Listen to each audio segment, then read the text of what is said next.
перекусить.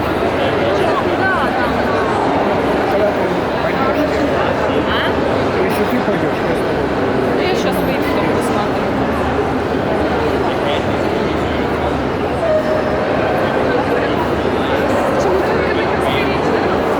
Что она сейчас побежала? Резерв, как резерв. Ну, я же тебе объясняла.